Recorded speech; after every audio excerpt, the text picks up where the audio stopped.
ઓહો રમેશભાઈ, અરે મંજુ ભાભી તમે આ જેતપુરમાં શું કરો છો અને એ પણ સામાન સાથે? આ ધોરાજી છોડી દીધું કે શું? અરે વિપુલભાઈ, શું થાય, મજબૂરીનું નામ. શું થયું એ તો કહો. અરે વિપુલભાઈ, આ ગામમાં કામ ના મળે તો ગામ છોડી નીકળવું જ પડે ને, અને એમે ઘર છોડી નીકળવું કોને ગમે? પણ આ ધોરાજીમાં તો બધી ઓઇલ મિલો વર્ષોથી ધમધમતી હતી ને. ધમધમતી તી, અત્યારે નથી. 2 કે 3 મિલ ચાલે છે અને એ પણ મરવાને વાંકે. પણ આમ થયું કેમ? એની પાછળનું કંઈક તો કારણ હશે ને. છે, અમે ખોટો હાથ પકડી લીધો અને એ હાથે અમારી તો એવી દુર્દશા કરી છે ને કે અમારે તો ગામ છોડીને જેતપુર આવવું પડ્યું. બાકી તમારા જેતપુરની અંદર જે જોયું, આહા, સરસ મજાના રસ્તા, બાંધકામ, વાહ કેવું પડ્યું.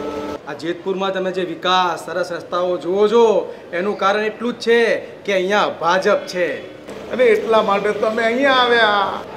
ના ના રમેશભાઈ, એમ કઈ પોતાનું ગામ ઓછું છોડાય? હે, આ જુઓ ચૂંટણી સામે છે, સાચો સમય છે. પોતાના ગામ પાછા જાઓ અને કરેલી ભૂલને સુધારો. તમારી આજુબાજુના લોકોને પણ સમજાવો કે જે હાથ પકડ્યો છે એ તો છોડવો જ રહ્યો.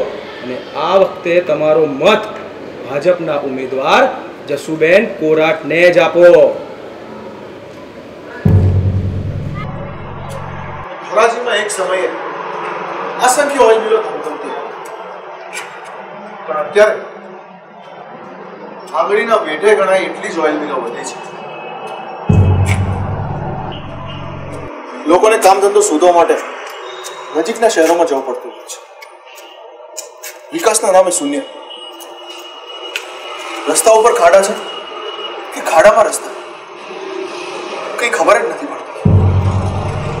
અને બીજી તરફ છે જેતપુર, જેને જોતા દરેક ધોરાજીવાસી બોલી ઉઠે છે કે આને કહેવાય વિકાસ.